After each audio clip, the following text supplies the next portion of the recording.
하나님, 우리가 말씀과 만날 때에 우리가 모르던 것들 알게 하시고, 우리가 오해하고 있던 것들 바로잡게 하시고, 그리고 더 나은 것들로 우리로 밝게 깨닫게 하사 주 안에서 우리의 삶이 하루하루 더 나은 삶이 되도록 주님 인도하여 주시옵소서. 하나님, 이 시간 우리를 가장 겸손하게 낮추시고 하늘의 온전한 것으로 우리 안에 가득 채워 주시옵소서. 예수 그리스도 이름으로 기도합니다. 아멘. 우리가 바울의 사역을 보는 가운데에 매우 놀라운 사실들이 있습니다. 그것은 그가 바로 여행한 거리에 대한 것입니다. 여러 근거들을 통해서 그가 여행한 거리를 환산해 보면 약 2만 킬로미터의 거리를 여행한 것을 알게 됩니다. 복음을 전하기 위하여 그가 걸었던 이 거리가 얼마나 먼 거리냐 하면은 지구를 반바퀴나 돌 수 있는 거리라고 합니다. 오늘날이야 비행기를 타고 하루만 해도 이 거리를 갈 수 있지만 주로 도보로 여행했던 바울에게 있어서 이 거리는 그가 얼마나 정열적이고 열심히 사역했는지를 보여주는 하나의 증거라 할 수 있겠습니다. 당시의 사람들은 자신이 태어난 곳에서 그렇게 먼 거리를 여행하지 않았습니다.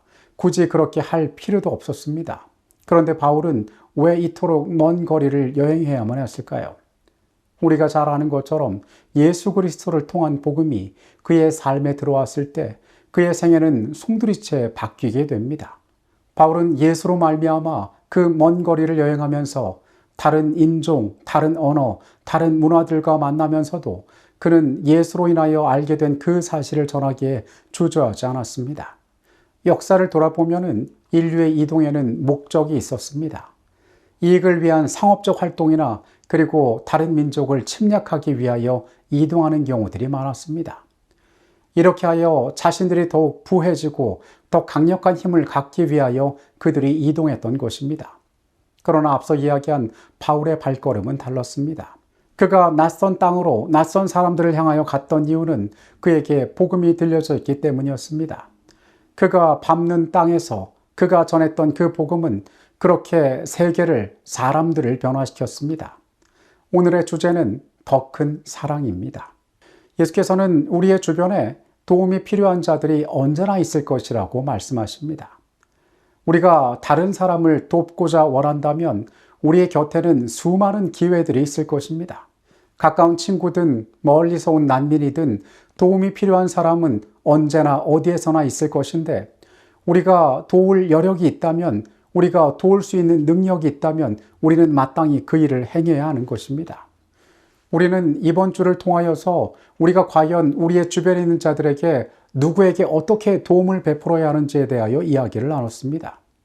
그들이 누구든 우리가 이 일을 통하여 어떤 반응을 얻든 우리는 그들의 필요를 파악하고 우리가 할 수 있는 일들을 해야 한다라고 이번 주에 나누었습니다.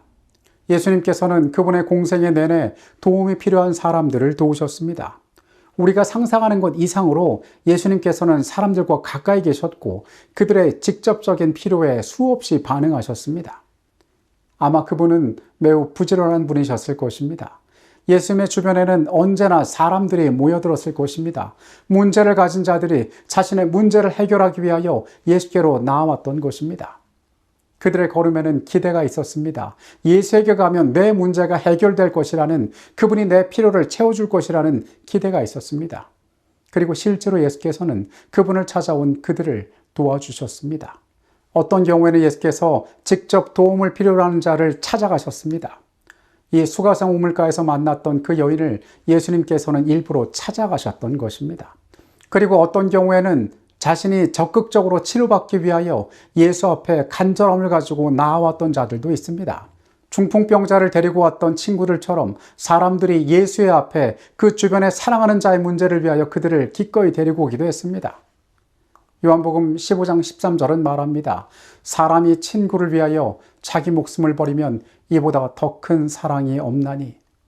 우리는 이번 한 주의 교훈을 통하여서 우리는 기꺼이 세상으로 나아가 사람들의 친구가 되어야 하고 그들의 필요를 파악하고 그들을 예수께로 데려가는, 그래서 그들의 삶의 문제를 돕는 자들이 되어야 함을 이야기했습니다. 이러한 것들을 깨달았다면 여러분, 이제 우리는 우리 주변에 어떤 자들과 내가 친구가 되어야 하는지를 한번 돌아보고 그 친구 사귀기를 시작해 보아야 합니다. 우리가 교과에서 나눈 것처럼 내 주변에서부터 이 일을 시작해 보면 좋을 것 같습니다. 먼저 우리는 우리 주변에 내가 속한 여러 집단들을 돌아볼 필요가 있습니다. 내가 살고 있는 마을, 또 내가 속해 있는 공동체, 그리고 내 자신이 자주 접촉하는 사람들에 대하여 우리는 생각해 보게 됩니다. 우리가 위축되고 작아지는 것에는 이유가 있습니다. 사실 그것이 매우 불편한 일이기 때문에 그렇습니다. 현대사회에서는 이웃과의 관계가 더 소원해지는데 내가 여러 해 동안 이 집에 살았더라도 내 주변의 사람들이 누구인지를 잘 모르고 사는 경우가 대부분입니다. 적당히 거리를 두고 적당히 모른 척하고 살아가는 것이 어쩌면 우리가 살아가는 시대의 미덕일지도 모릅니다. 내 스스로가 그것을 너무나 편안히 느끼고 있는지도 모릅니다. 그러나 주께서는 우리가 사람들을 찾아가서 그들의 필요를 파악하라라고 말씀하십니다. 그들의 친구가 되기 위하여 우리의 시간을 드리라라고 명령하십니다. 여러분은 여러분의 주변에 있는 자들을 얼마나 파악하고 계십니까? 여러분의 곁에 있는 자들에게 눈길을 주어 보셨습니까? 이제 우리는 그들의 친구가 되기 위하여 애써 보아야 합니다. 그리고 그들이 어떠한 필요를 느끼고 있는지를 우리는 알아갈 필요가 있습니다. 내 주변에 도움이 필요한 자들이 없는지, 내가 기꺼이 위로를 전할 수 있는 자들이 없는지, 내가 실질적인 필요를 나눌 자들이 없는지 우리는 살펴볼 필요가 있습니다. 이 과정에서 우리는 우리 스스로의 모습들을 많이 발견하게 될 것입니다. 내가 그리스도인이라고 이야기하고 살지만은 나는 지금 살아가고 있는 이 세상을 잘 버텨내다가 예수님 오실 때 구원받고 사라지겠다라는 마음으로 이 땅을 살고 있지 않은지 우리는 생각해 볼 필요가 있습니다. 사실 재림교인들의 삶은 세상과 많은 차이로 인해서 우리가 세상의 사람들과 섞여 사는데 매우 어려움을 느끼게 합니다. 우리의 신앙에 대해서 그들이 불편해하고, 우리의 음식에 대해서 불편해하고, 우리의 삶이 가지고 있는 태도에 대해서 지루해하는 것, 어쩌면 우리가 알고 있습니다. 그리고 그것이 때로 우리의 핑계가 되기도 합니다. 사람들이 싫어하는데 굳이 내가 그들에게 다가갈 필요가 있냐고. 그래서 어쩌면 우리는 우리끼리 고립된 채로 살아가고 있는지도 모르겠습니다. 그런데 여러분, 이제 우리가 그들과 친구가 되어야 한다고 예수께서 말씀하고 계십니다. 보통의 사람들은 나와 많이 비슷한, 나와 많은 것을 공유할 수 있는 사람과 친구가 되고자 합니다. 문화가 다르고 언어가 다르고 그리고 성향이 다른 자와 친구가 되는 것은 결코 쉬운 일이 아닙니다. 내가 누군가를 향하여, 낯선 이를 향하여 다가간다는 것은 정말 어려운 일이 되는 것입니다. 그와 내가 친하지 못할 이유가 1000가지나 있는 것입니다. 정서가 다르고 거절당할까 두렵고, 그리고 우리가 함께 나눌 것이 별로 없다는 생각에 우리는 이런 노력을 하지 않아 왔습니다. 그러나 여러분, 이제 기도하며 우리가 이 일을 하는데 하나님께서 우리를 도우시기를 구하게 되시기 바랍니다. 여러분, 바울은 세상을 향하여 나아갔습니다. 그가 그곳에 간 이유는 자신과 비슷한 사람, 자신과 기호가 잘 맞는 사람, 자신과 편안하게 지낼 수 있는 사람을 만나기 위함이 아니었습니다. 그는 그곳에 사람들의 필요를 발견하기 위하여, 그들의 친구가 되기 위하여, 그들에게 도움이 되기 위하여 예수의 명령에 따라 그곳에 갔었던 것입니다. 궁극적으로 그들을 하나님께로 인도하기 위하여 그는 그곳에 갔었던 것입니다.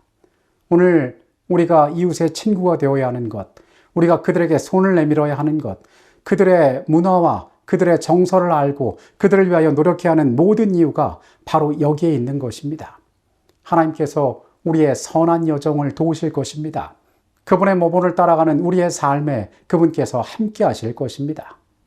그와 같이 오늘날도 하나님께서 사람들에게 재물과 재능과 기회를 위탁하셔서 그들로 하여금 가난하고 고통당하는 자를 도와주는 일에 하나님의 대리자가 되게 하신다. 그에게 위임된 선물을 하나님께서 계획하신 대로 사용하는 자는 구주와 동역자가 된다. 그는 하나님의 품성의 대표자로서 영혼들을 그리스도께로 인도한다. 여러분, 팔레스타인에서 시작되었던 예수의 복음이 이 지구를 한 바퀴 돌아 오늘 우리를 감동시킨 것도, 우리의 삶을 송두리째 변화시킨 것도 이러한 예수의 친절 때문에, 그분을 닮은 사람들의 모든 여정 때문에 가능해졌음을 오늘 우리가 기억해야 합니다. 오늘 그분께서 사랑하신 것처럼 우리 역시 그 사랑을 나누기 위하여 사람들에게 다가가야 한다는 사실을 기억하게 되시기 바랍니다. 예수께로 인도하기 위하여 기꺼이 다가가 친구가 되는 그런 모습들이 우리 안에 있게 되기를 간절히 바라겠습니다. 기도하시겠습니다. 아버지 하나님, 우리의 삶이 가진 연약함을 주님 아십니다. 세상을 향하여 나아가지 못하는 1000가지의 이유가 우리에게 있음을 주님 잘 아십니다. 하지만 예수께서 우리에게 그 모본을 보여주셨듯이 그 예수의 모본을 따라 살아갔던 우리의 믿음의 선조들처럼 우리도 세상을 향하여 나아가게 하여 주시옵소서. 주의 아름다움을 전하기 위하여 기꺼이 그들에게 친구가 되게 하여 주시옵소서. 그들에게 따뜻한 손길을 내밀고 필요를 채우는 자가 되게 하여 주시옵소서. 주님, 우리의 지경을 벗어나서 그렇게 세상을 더 넓게 더 깊이 사랑하는 주의 백성 되도록 주님, 우리와 함께 하여 주시옵소서.